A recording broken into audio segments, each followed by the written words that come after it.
Estimada audiencia, muy buenas noches. A nombre del Ayuntamiento de Mérida, el Centro Universitario Interamericano, la Asociación Civil Ximbalcash AC y la Asociación Yucateca de Especialistas en Restauración y Conservación del Patrimonio Edificado, AYERAC, les damos la más cordial bienvenida a este noveno Simposio de Patrimonio Cultural en Mérida, que en esta edición lleva por título De epidemias y otros males. A través de este foro virtual, destacados especialistas de nuestra ciudad estarán exponiendo temas referentes a la investigación, protección y conservación del patrimonio cultural de nuestro municipio. Le invitamos a seguir las diferentes ponencias que se estarán transmitiendo de manera virtual en el canal de YouTube del Ayuntamiento de Mérida.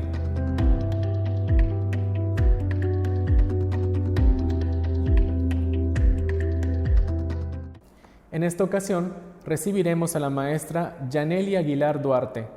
Ella es bióloga y maestra en Ingeniería Ambiental, ambas por la Universidad Autónoma de Yucatán, doctora en Geografía Ambiental por la Universidad Nacional Autónoma de México, labora como investigadora científica de tiempo completo en el Instituto Nacional de Investigadores Forestales, Agrícolas y Peninsulares. Sus líneas de investigación se relacionan con la evaluación de tierras con enfoque ambiental.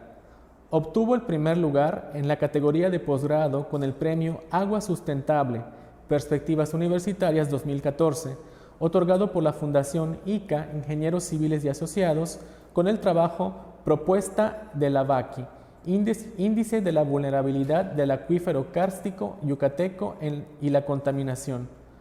Es socia fundadora por la Asociación Mexicana de Estudios sobre el Karst AC e integrante del Consejo Ciudadano del Agua de Yucatán, miembro del Sistema Nacional de Investigadores Nivel 1, y en esta ocasión la recibimos con la ponencia La urbanización del Karst yucateco, implicaciones y retos a identificar.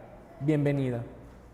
Buenas noches a todas y todos quienes nos acompañan en este noveno simposio sobre el patrimonio cultural en Mérida. Agradezco a los organizadores por haberme invitado a participar en esta edición sobre epidemias y otros males. Mi plática versará sobre la urbanización del Karst yucateco, implicaciones y retos a enfrentar.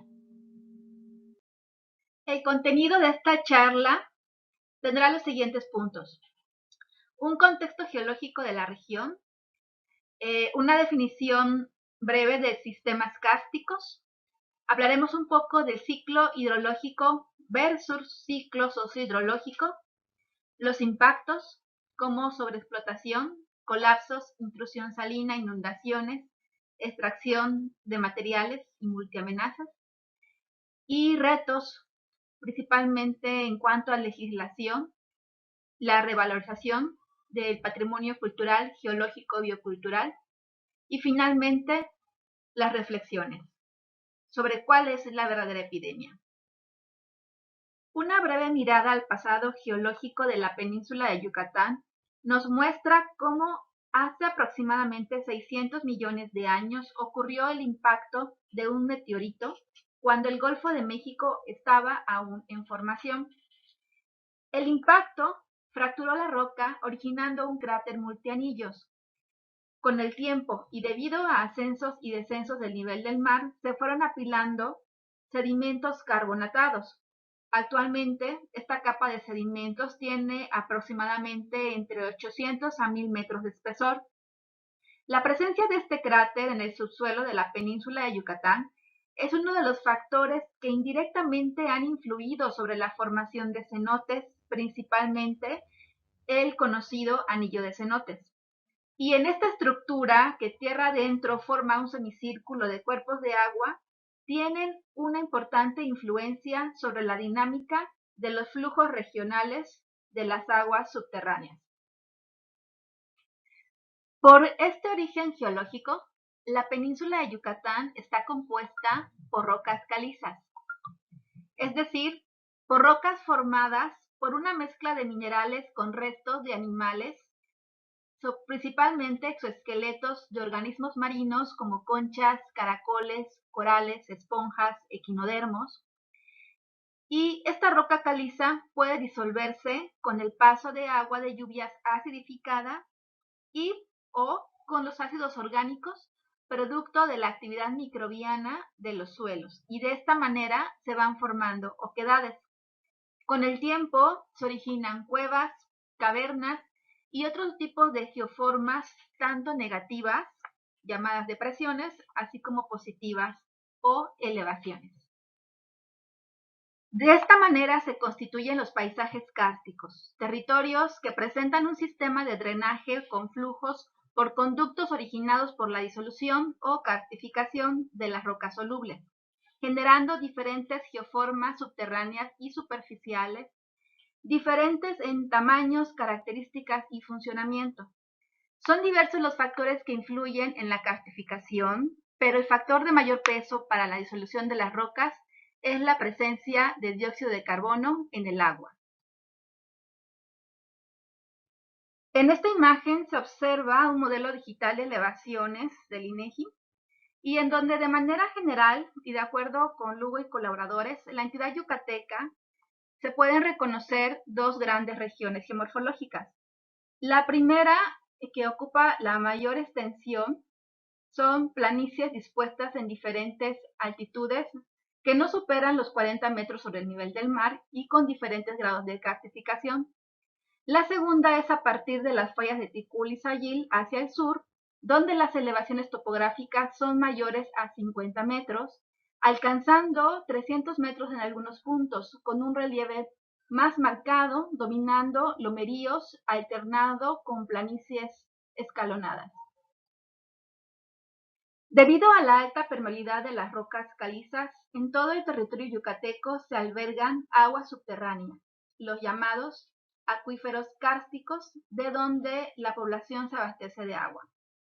Aquí vemos nuevamente el mapa de Yucatán, donde se ubica, se indica en una línea transversal que cruza de sur a norte para ejemplificar un modelo esquemático de relieve donde el sur presenta mayores elevaciones y geoformas con cuevas y cavernas de mayor desarrollo vertical y acuíferos profundos. Pero conforme avanzamos hacia el norte, se comienza una serie de planicies con menores elevaciones, donde el acuífero es menos profundo, en algunos casos incluso expuesto, y en donde dominan diferentes depresiones en diferentes tamaños, longitudes y profundidades. El municipio de Mérida se ubica al norte en una planicie kárstico-costera, limita con el municipio de Progreso, prácticamente se puede considerar un municipio costero. La altura promedio de la superficie del terreno en la ciudad de Mérida es de aproximadamente 9 metros sobre el nivel del mar, de acuerdo a estudios reportados por el maestro Carlos Cetina y colaboradores de la Facultad de Ingeniería Civil. En este mismo esquema, en el subsuelo se observa la relación con el acuífero y las conexiones subterráneas. Los flujos regionales de agua subterránea tienen un gradiente radial desde las partes más altas hasta las partes más bajas hasta llegar a la costa, en donde el agua dulce es descargada hacia el mar mediante manantiales conocidos como ojos de agua. Pero existen flujos locales, es decir, de cortas distancias, que son poco conocidas. También es importante mencionar que el nivel freático de las aguas subterráneas es fluctuante y dinámico, pues varía de acuerdo a las temporadas secas y húmedas, pero principalmente a la presencia de eventos hidrometeorológicos como sequías o tormentas y huracanes. Recordemos también que por nuestra ubicación geográfica, la península de Yucatán, año con año está amenazada por eventos hidrometeorológicos como las mismas tormentas y huracanes. Recapitulando, el agua es la modeladora de nuestros paisajes, es decir, el proceso de karstificación o la disolución de las rocas a través del agua generan diferentes formas de relieve. Así, en la superficie tenemos en las planicies kársticas diferentes depresiones de diferentes tamaños, ¿no? Algunos ejemplos en estas imágenes vemos pequeñas oquedades en las planicies, como conocidos como tinajas o sartenejas o jaltunes cuando contienen agua. También podemos ver hoyos de absorción, dolinas, que son las formas características de relieve kárstico, que son depresiones de forma circular o semicircular con diferentes profundidades. Los más famosos son los cenotes y las aguadas, nombres locales para los cuerpos de agua en la región. Otras geoformas son planicies onduladas, ya que se presentan pequeñas elevaciones conocidas localmente como montículo, y lo que no vemos en superficie son grutas y una gama de paisajes subterráneos.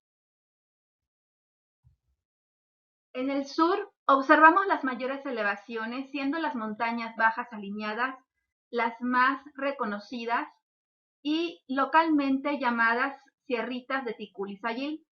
En esta región se tienen lomeríos alternando con extensas planicies. También se presentan depresiones más desarrolladas como los polchés, conocidos localmente como acalchés. Hay suelos más profundos y arcillosos y también acuíferos a mayor profundidad, así como procesos hidrogeológicos que no se dan en la zona norte. Las imágenes anteriores y estas que estamos viendo son algunos ejemplos de geoformas que constituye la geodiversidad del karst yucateco. Otro punto importante a comentar es el ciclo hidrológico en los territorios kársticos. La fuente de agua subterránea para todos los acuíferos es la lluvia. Cuando llueve, las plantas y los suelos absorben parte del agua de lluvia. Parte de ella puede escurrir a través de corrientes superficiales y otra parte se evapora y el resto se mueve hacia abajo en los acuíferos, generando la recarga de los mismos. En los sistemas kársticos, la recarga de agua puede ocurrir de dos maneras principales.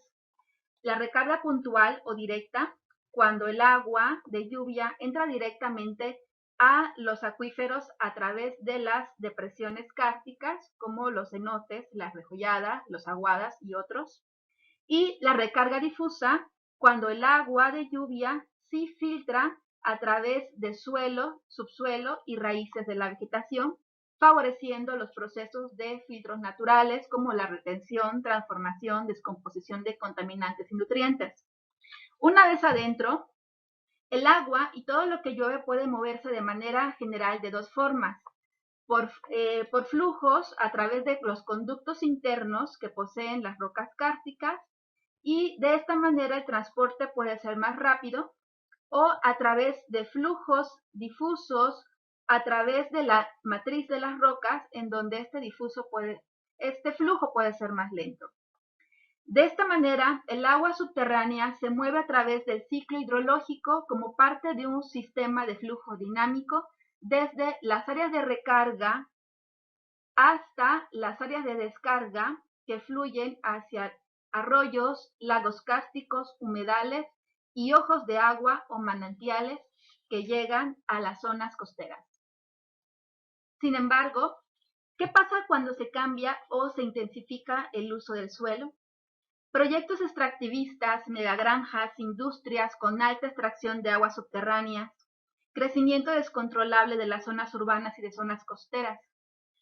Cuando entran estas variables antrópicas, se habla del ciclo sociohidrológico. ¿Por qué? Por factores como la deforestación, la impermeabilización de superficies, la transformación de los paisajes naturales, el cambio en los flujos naturales del agua, la extracción excesiva, contaminación de diferentes fuentes y tipos de contaminantes. Todos estos factores modifican las tasas de recarga, la composición de las aguas, las descargas hacia las zonas costeras y básicamente modifican toda la dinámica del acuífero y el ciclo en general. Lo más triste del caso es que muchos de estos impactos no las vemos porque están bajo nuestros pies y por lo tanto, ojos que no ven, corazón que no siente. Entonces vemos cómo el aumento de la población y la demanda de recursos están dando lugar a una ocupación progresiva de los terrenos kársticos. Con el fin de minimizar los impactos y peligros en estas áreas vulnerables y complejas, el ser humano es responsable de aprender a vivir en el karst. Aquí vemos una comparación de imágenes tomadas de Google Earth de la ciudad de Mérida en 1984 y en 2017, donde es notable la expansión y crecimiento de la mancha urbana. ¿Qué implicaciones tiene este crecimiento urbano? ¿Cuáles son los impactos de la urbanización del CARS? La vulnerabilidad a la contaminación del agua, colapsos, inundaciones por ascenso del nivel freático, aumento en la intrusión salina son solo algunos aspectos que se relacionan directamente con la morfología de la superficie y la hidrología del subsuelo. En las siguientes diapositivas mencionaré solo algunos ejemplos de estas implicaciones y los retos que tenemos que enfrentar como ciudadanos de una zona kárstica. Aproximarnos a una comprensión de estos procesos destacará la necesidad y relevancia en su atención, no solo como parte de los elementos a integrar en atlas de peligros y riesgos, sino también como parte de un patrimonio geológico y biocultural a revalorar. Una de las implicaciones más evidentes es la sobreexplotación de los acuíferos kársticos. La progresiva urbanización afecta a la disponibilidad del agua, así como su calidad, porque recordemos que en las ciudades se generan enormes cantidades de residuos de todo tipo, que no entraremos en detalles ahora, pero esta situación tiene importantes implicaciones sociales, ambientales, económicas y políticas. Por eso es necesario reconocer la importancia de las áreas naturales protegidas. En el sur de Mérida tenemos a la Reserva Kuxtal, decretada en 1993, con el objetivo de ser una zona de protección de los pozos de extracción de agua que abastece a más del 50% de la población meridana. Pero además es importante resaltar que no solo debemos hablar de la ciudad de Mérida como tal, sino que debido al crecimiento desmedido, ya se habla de la zona metropolitana de Mérida, que la forma el mismo municipio meridano y los 5 municipios circundantes: Progreso, Humán, Canacín, Ucú y Concal.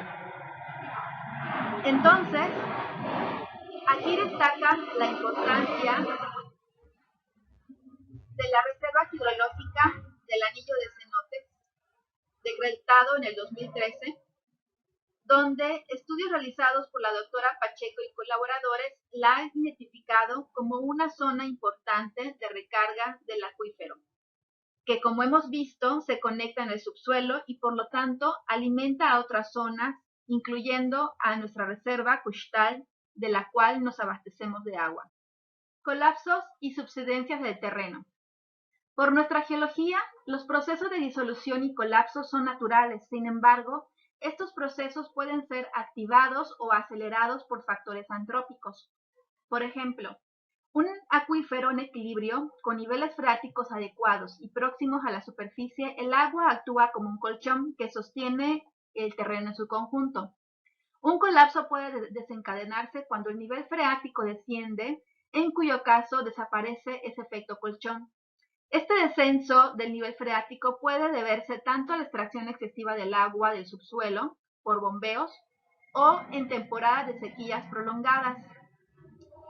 La urbanización implica, por una parte, una mayor extracción de agua y por otra, un incremento del peso debido a la carga de edificios e infraestructuras, contribuyendo a desencadenar los procesos de subsidencias y colapsos. En Mérida, estos colapsos son frecuentes y aunque no se han reportado pérdidas humanas, sí representan pérdidas económicas significativas. La mala noticia es que no hay mapas en el que se identifiquen las zonas de mayor riesgo, porque tampoco no hay una metodología para su registro e inventario. Intrusión de aguas salinas. En las zonas costeras se da de manera natural el proceso de la intrusión marina, que es la entrada del agua salada más densa hacia tierra adentro e inferior a la lente de agua dulce.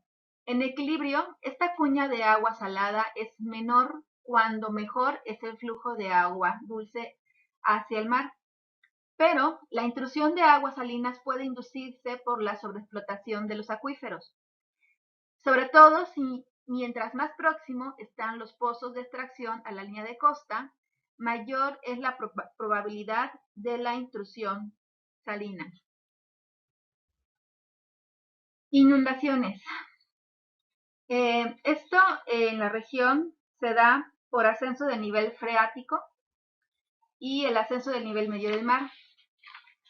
Estudios reportados por Cetina y colaboradores en el 2018 eh, modelaron la dinámica del nivel freático y mencionan que dada la proximidad del nivel freático a la superficie del terreno y porque el acuífero que subyace a Mérida es somero del tipo libre con porosidad dual, por su naturaleza kárstica, existe el riesgo de que ocurra un ascenso extraordinario del nivel freático. Si recapitulamos nuestro contexto geológico y geográfico, es decir, un sistema kárstico dominado por depresiones, donde nuestro municipio meridano básicamente es un municipio costero con crecimiento urbano y donde se ha modificado el flujo hidrológico, pero además estamos expuestos a tormentas y huracanes, entonces nos enfrentamos a grandes cambios en todo el funcionamiento del sistema. En este 2020 fuimos testigos de extensas inundaciones por ascenso del nivel freático, principalmente en la zona norte del municipio. Las evidencias fueron reportadas por la misma sociedad. También se registró evidencia de inundaciones por ascenso del nivel freático en rejolladas ubicadas en la reserva hidrológica. Estas rejolladas normalmente no poseen espejos de agua. Para evaluar el riesgo de las inundaciones se tomó como insumo principal un modelo digital de elevaciones del INEGI de fácil acceso, con el cual se representó las diferencias en elevaciones sobre el nivel del mar, definiéndose 4 clases: menor a 4 metros, de 4 a 7 metros, de 7 a 10 y mayor de 10 metros. En este mapa podemos decir que el modelo de las clases de inundación fue elaborado con base en la experiencia empírica reciente, es decir, las inundaciones ocurridas en el 2020. Y este mapa nos dice el riesgo que corre la infraestructura si la ciudad continúa su crecimiento hacia la zona norte. Este trabajo fue recientemente publicado y se puede descargar en la página de la revista Tropical and Subtropical Agroecosystems de la Universidad Autónoma de Yucatán. Otra problemática son los bancos de extracción de materiales. El problema de estos bancos de materiales o sascaveras, como se conocen en la región, es que eliminan toda la vegetación y el sustrato rocoso hasta casi llegar al manto acuífero. Es decir, se generan depresiones artificiales, lo que permite una entrada directa de contaminantes hacia las aguas subterráneas. Muchas de ellas son utilizadas luego como basureros clandestinos. Casos más graves es cuando colocan plantas de tratamiento de aguas residuales dentro de estas sascaveras abandonadas. Prácticamente es un ecocidio, sobre todo si las plantas de tratamiento de residuos no funcionan adecuadamente y además en temporadas de lluvias o tormentas se inundan.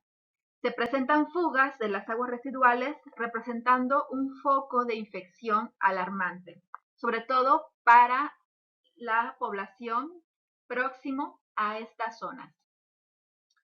Bien, tenemos que el 2020 Mérida fue azotada por tormentas, huracanes, inundaciones que generan mayores probabilidades de contaminación por las enfermedades de origen hídrico y proliferación de plagas.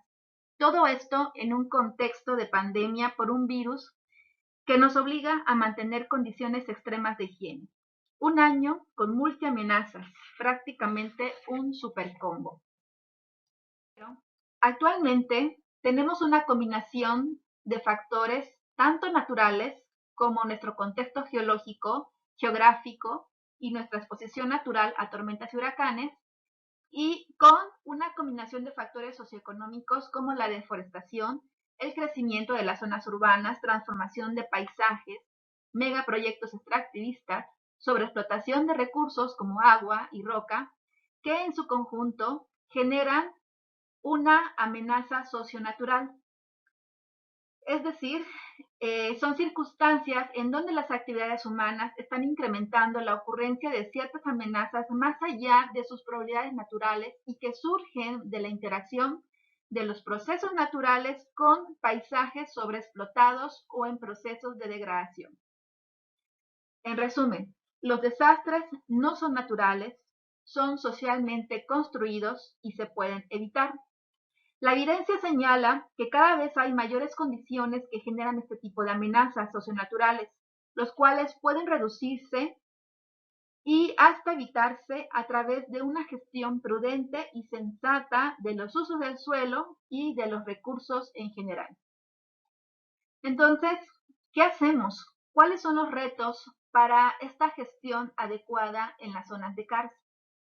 Bueno, retomemos nuevamente nuestro pasado geológico para decir que no vivimos en cualquier parte. Vivimos sobre las reminiscencias de un cráter originado por el impacto de un meteorito. Y en el mundo, aunque existen numerosos registros de impacto, solamente hay 3 cráteres multianillos que están mejor conservados. Uno está en Yucatán. Estos registros de impactos de meteoritos son como las cicatrices en nuestro planeta que dejan evidencias de lo que ocurrió en nuestra historia geológica reciente, al final de la era mesozoica, y que incluye la desaparición de numerosos grupos de organismos, incluidos los dinosaurios. Otro punto importante es la legislación. Impulsar leyes federales y normatividad que consideren las particularidades de los sistemas kársticos es necesario. Un ejemplo es la propuesta de la norma oficial mexicana, iniciado en el 2014, una norma oficial, una propuesta de norma para regular el uso, aprovechamiento y control de sistemas kársticos en México con la finalidad de regular las actividades antropogénicas que garanticen el desarrollo sustentable y preservación de la calidad del agua. Esta es fue una propuesta que debería nuevamente impulsarse. Y actualmente también se está promoviendo que la nueva Ley General de Aguas Nacionales consideren artículos específicos a los sistemas kársticos de México, porque la ley actual vigente no la tiene. Pero la legislación debe estar acompañada con instrumentos de política pública que respalden las aptitudes de los territorios. Un ejemplo son los programas de ordenamiento ecológicos territoriales, pero no bastaría solo con su realización, sino también con su ejecución. Aquí presento el mapa de modelo y usos predominantes del territorio del municipio de Mérida como resultado del programa de ordenamiento ecológico del 2006.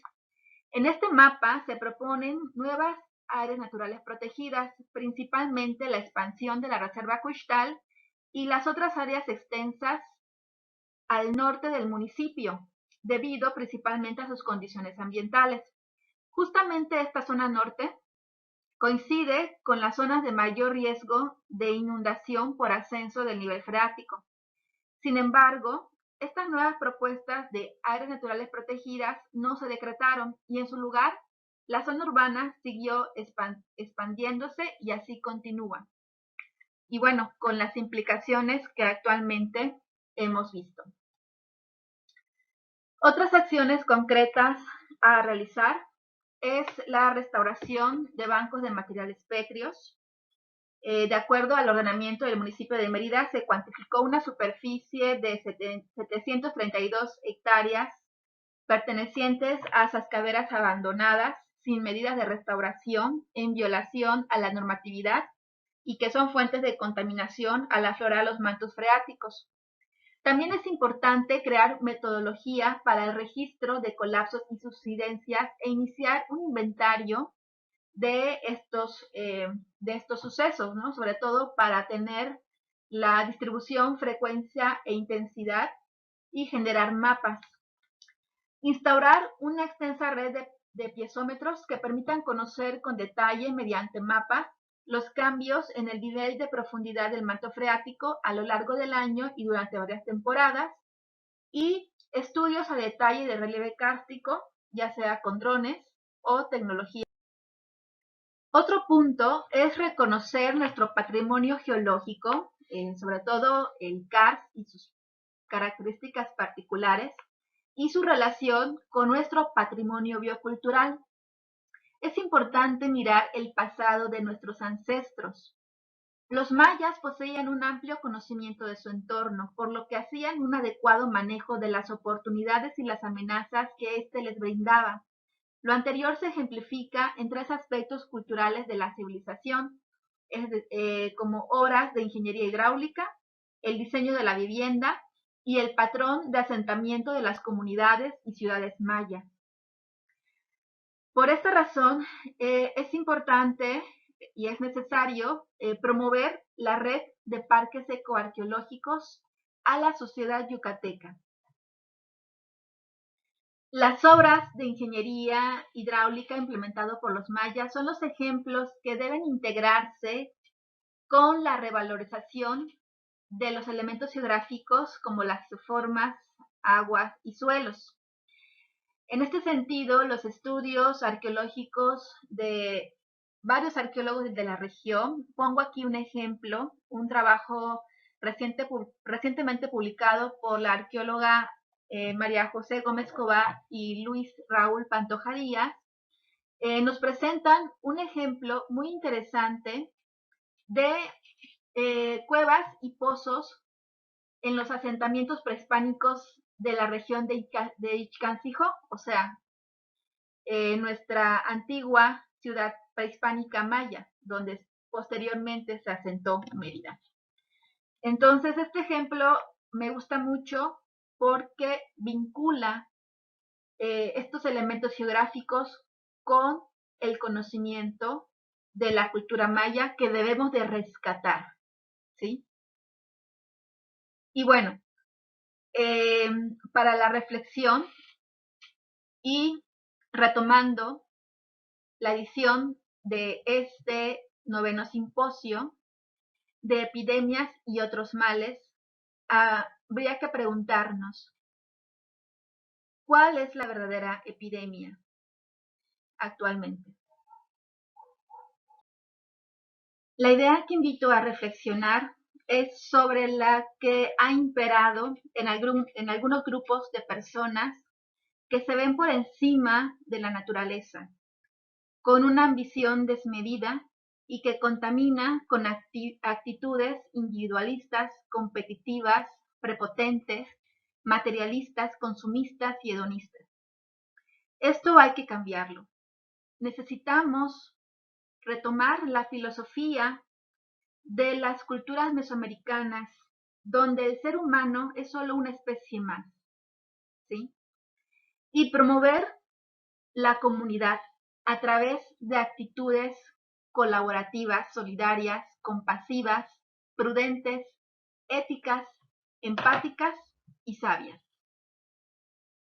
Y bueno, para finalizar, es importante resaltar que los ecosistemas kársticos, bueno, que básicamente la roca caliza sobre la que vivimos genera estos ecosistemas kársticos y que estos ecosistemas interactúan con los diferentes elementos geográficos. Es decir, interactúan con el agua, con las geoformas, que a su vez se refleja en diferencias en vegetación, suelos y fauna, y que proveen múltiples servicios y valores ecosistémicos y en donde hacemos nuestras propias actividades de producción agrícola, forestal, donde consumimos agua y donde también obtenemos biodiversidad. Es importante ver el territorio en su conjunto y por eso este 2021 la Unión Espeleológica Internacional está promoviendo el Año Internacional de las Cuevas y el CARS para entender, comprender y proteger estos tipos de ecosistemas. Gracias.